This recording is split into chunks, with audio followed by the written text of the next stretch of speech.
you a fan of this podcast? Do you wish there was even more juicy content for you to sink your ears into? Well, there is. You can become a premium member of this podcast for $5.99 a month and get full access to an archive of over 50 bonus episodes.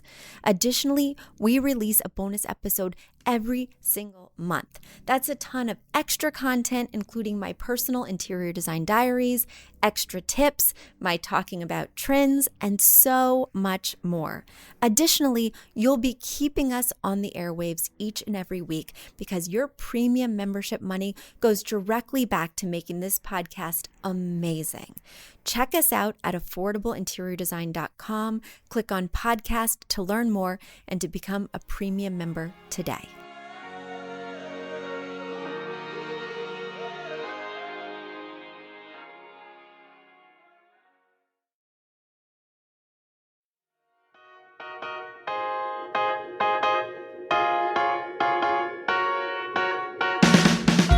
You don't need a high-end designer or a lot of money to get a luxe look.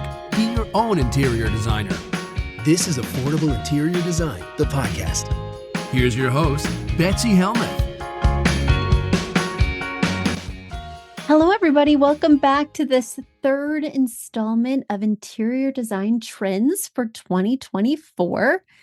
Very excited to be back and reveal a few new things. But as you guys know, before I launch into some fads that are out and about right now, before I list off a few more, I wanted to quickly talk about that reflection I had last week of, rather than constantly feeling like you have to change your life and set these goals, that sometimes when you've already paved the way, already made your intentions known, you can sit back and kind of let life change you. Well, the things that happen to you, both good, bad, surprising, unexpected, cringy, amazing, will they impact you and send you on these different trajectories that you would have never imagined?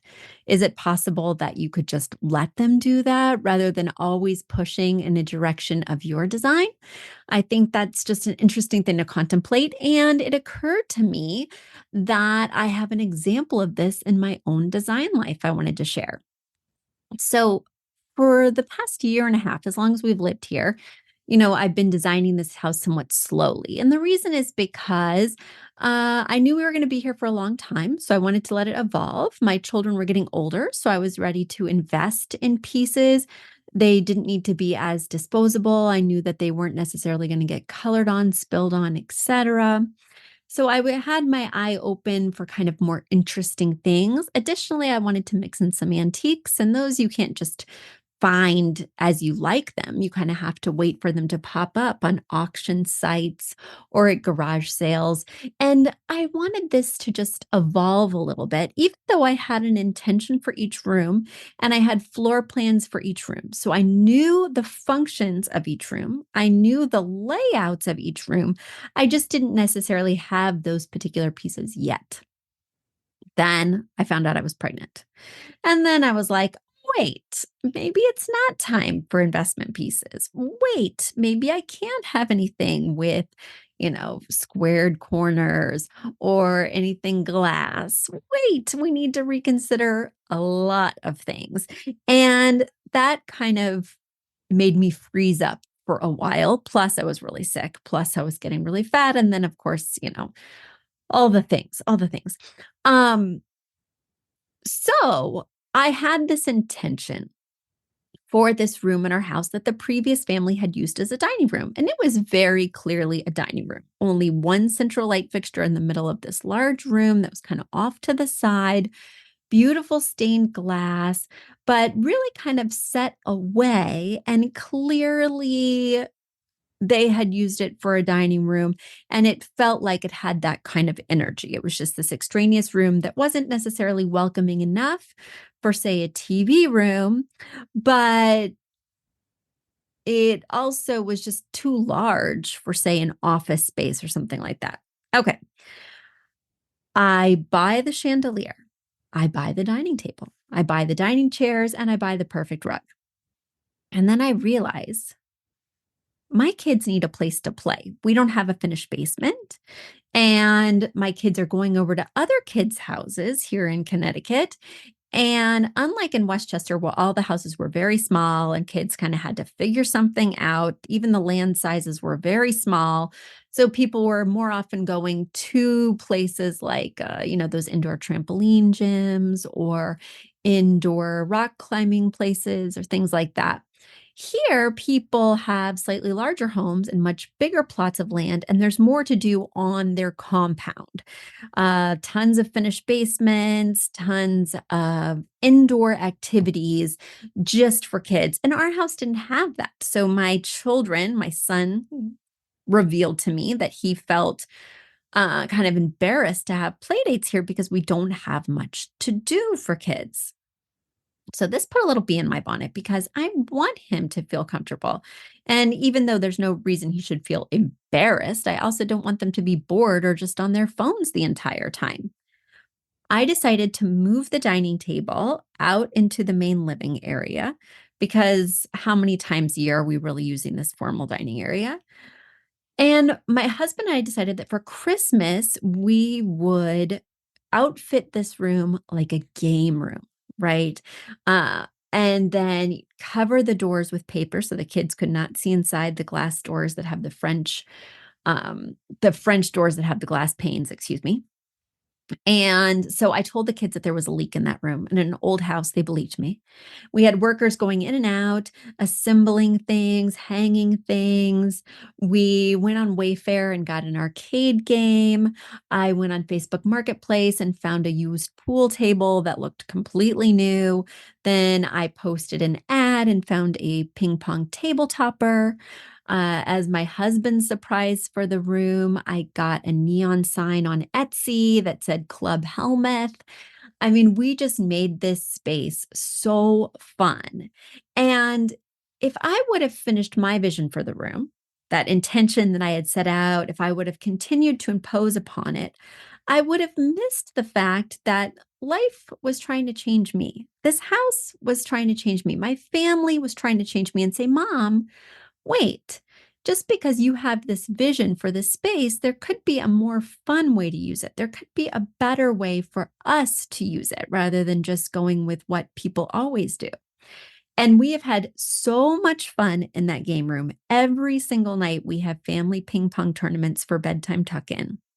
And it's just been this revelation, this room that we only used a handful of times before, we are now using many times a week.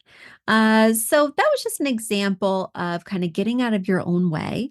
And sometimes your intentions or the path or goals that you've created for yourself aren't ultimately where you need to be as you start heading down that road. Feel free to reevaluate those goals. Don't feel so set or stuck and say, is this path really what I thought it would be?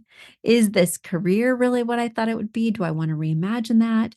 Is this lifestyle really what I thought it would be? Or, you know, is there something else that's calling to me? Just stay open is what I'm trying to say. And now it's time for a quick commercial break. Do you love this podcast? Do you wish you could learn even more? Well, we have an online class bundle. Our online class bundle is comprised of 3 online classes: beautifying your home for less, styling your home, and the fundamentals of feng shui. Each one of those 3 classes is between 30 and 45 minutes long and chock filled with visuals and tips, things that will help you to style your own space or help out with other spaces. Additionally, with the pack of 3 classes, you get an autographed copy of my book, Affordable Interior Design. You get all of that for only $99. Once again, that's the 3 online classes as well as the book for only $99. You just go to affordableinteriordesign.com/classes. Once again, affordableinteriordesign.com/classes to buy your bundle today. And if one of those classes sounded intriguing, but maybe you already have my book or some of the other topics are not of interest, you can buy the classes individually at that site as well. Each class is $40. So head over to affordableinteriordesign.com/classes to get your bundle or your online class today. I think I've made that clear. And guys, bear with me. I had a newborn 3 months ago, and I am still working on being articulate. It's been a long time since I've regularly podcasted, and I can personally tell I'm a little rusty. But don't worry, the content's still here because I'm going to segue right here, right now into those trends. All right. So, something else that we're seeing for 2024 are kitschy kitchens. Now you're saying to yourself, Betsy, I know that you don't like renovations with a ton of personality for resale value. And that's true, unless you're going to be in your home for a guaranteed 15 to 20 years. And who amongst us can guarantee that in this day and age? Don't be taking huge risks with your backsplash or your floor tiles or even your countertops. It's just too big a leap and financial investment that you may not recoup if you need to resell. But when I say kitschy kitchens, I'm talking about kitchens with um, open shelves that feature some silly tchotchkes. I'm talking about mixing and matching kitchen chairs so that they're different colors, the fabric on them are different patterns.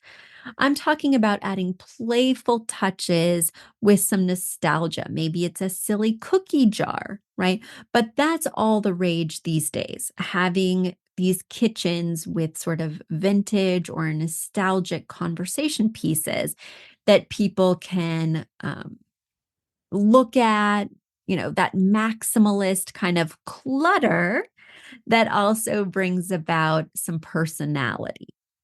Now, personally, do I have a kitschy kitchen? The answer is yes. While I do not have the mismatched chairs, that's definitely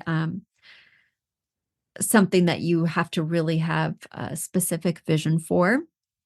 Some of you may know that my house was built by Princess Diana's uncle.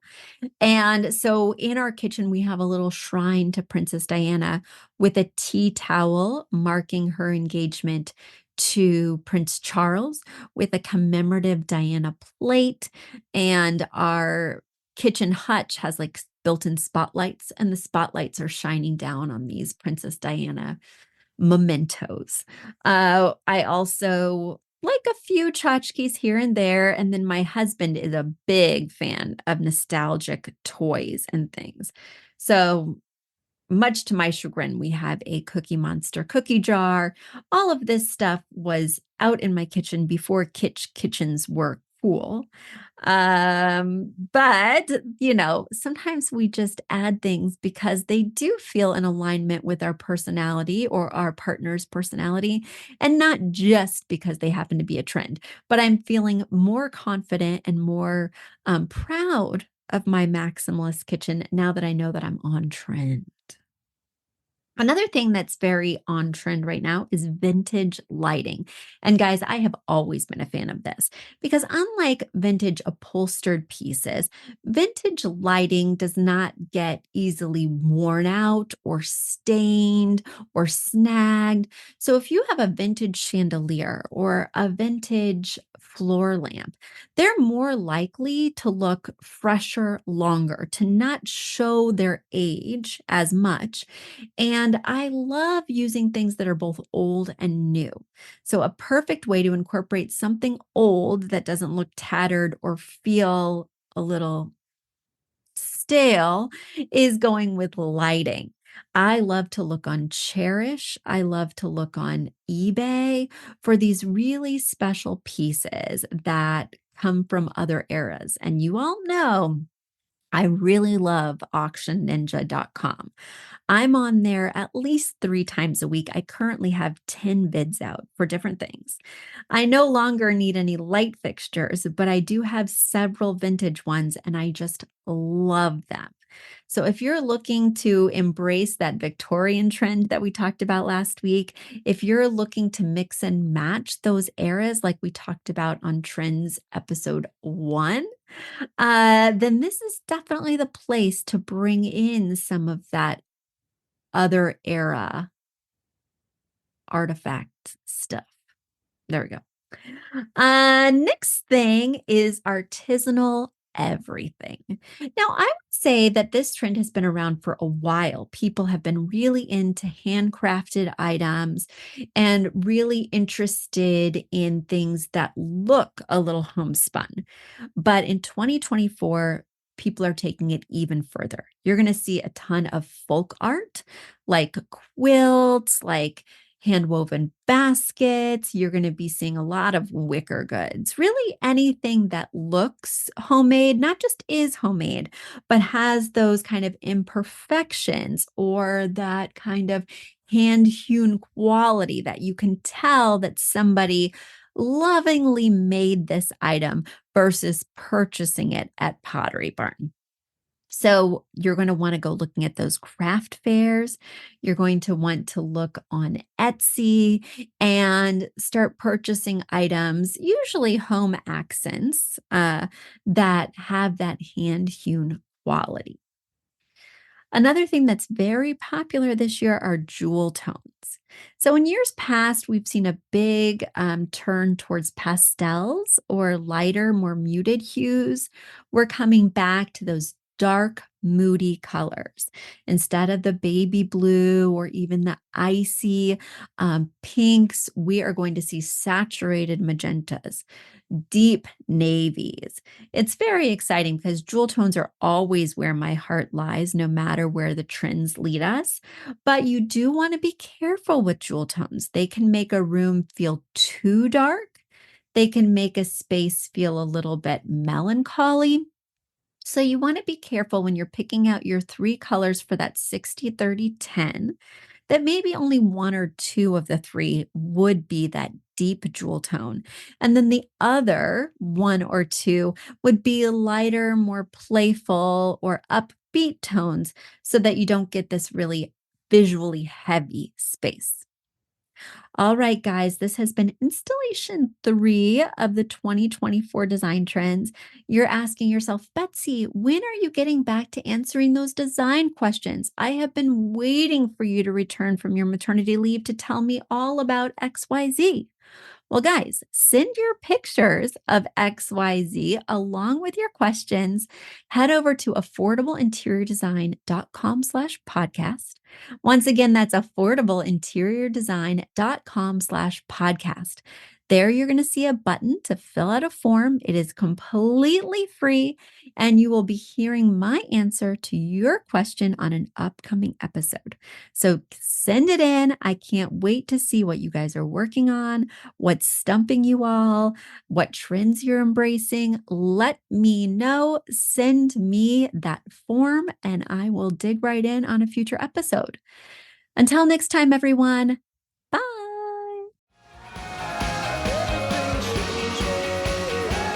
You've asked for it, and we have answered the call. For years, you've been saying, Betsy, you're talking about all these great design concepts, but we can't visualize them. You're describing the picture that the listener sent in of their problem, and we wish we could see that picture too. After all, a picture is worth 1,000 words, and I do my best to describe them, but there's nothing like seeing it for yourself. And that's why Affordable Interior Design, the podcast, now has a YouTube channel. Not only do we have a YouTube channel where you could see recordings and clips of these podcast episodes, we also have an Instagram, a Facebook, and so many other exciting things. You should check it out. Head over to affordableinteriordesign.com/links. Once again, affordableinteriordesign.com/LINKS. links. And when you go there, you will see links to our YouTube page, our Instagram page, our Facebook page, and more. Please check it out, follow and subscribe so you can see everything I'm talking about.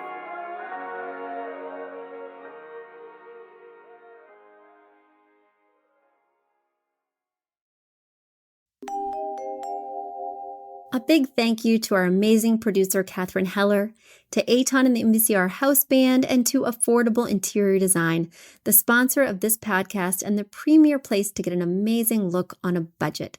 Check out affordableinteriordesign.com. If you guys love the show, the very best way to support us is by spreading the word. Tell your friends or write us an awesome review on iTunes. So until next week, guys, thanks so much for joining us, and I'll talk to you soon. Bye.